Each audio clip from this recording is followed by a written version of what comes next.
Ramseycounty.net. Ramsey County Sheriff Jack Serier and Vadnais Heights Mayor Bob Fletcher are vying for this seat. Peter Cox has the story. Both men have spent decades in law enforcement. Both worked as police officers in St. Paul, steadily moving up the ladder there before heading to the sheriff's office. The current sheriff, Jack Serier, started in 2017 when Matt Bostrom decided to leave his position to take a job at the University of Oxford. Serier says he's just getting started. There's a lot of social and philosophical change that I am working on here in law enforcement in Ramsey County and partnering with other people in criminal justice and beyond.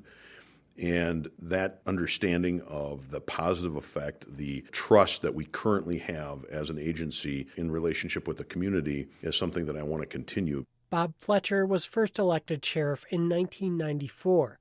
He held that position until he lost a re-election bid in 2010 and is hoping to get his seat back. Well, public safety has always been my passion. I've started there in St. Paul as a young police officer and worked through the ranks. And as the juvenile unit commander, I found my passion to help kids.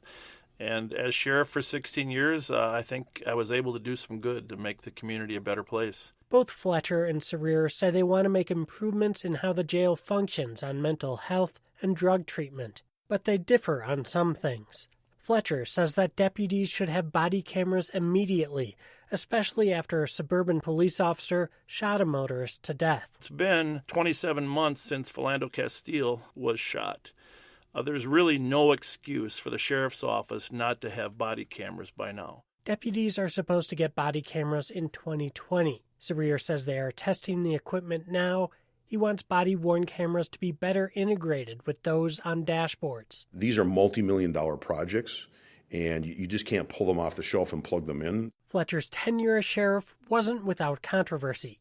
His deputies conducted what he called preventative arrests of counter-protest organizers prior to the start of the Republican National Convention. 10 years later, he stands by that decision. Fletcher was also on the Oversight Council of the Metro Gang Strike Force, which became embroiled in controversy after state and federal agents found that members of the force had been taking evidence and money from raids. Fletcher says he was not in a direct leadership role on the strike force when it happened. I was very troubled by some of the actions of the gang strike force members, as should everyone have been.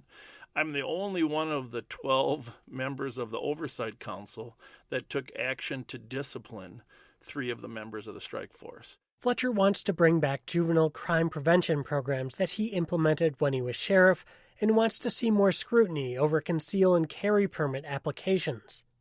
Serier says he's proud of the work his department has done in taking over policing and restoring trust in Falcon Heights in the aftermath of the Philando Castile shooting. Serier says he's kept within budget, even as staffing levels at the jail increased. He says the staff there is 53% people of color and/or women. We continue to work very tirelessly on making sure we're an organization that reflects our community and also is understanding and trains on and continues to delve into the issues of implicit bias in the criminal justice system. How do we have to think about our own thinking as individuals, but also our systems thinking? Fletcher said he would diversify the force through an apprenticeship program instead of always requiring a 2-year degree, something he says would expand the pool of applicants. Peter Cox, Minnesota Public Radio News.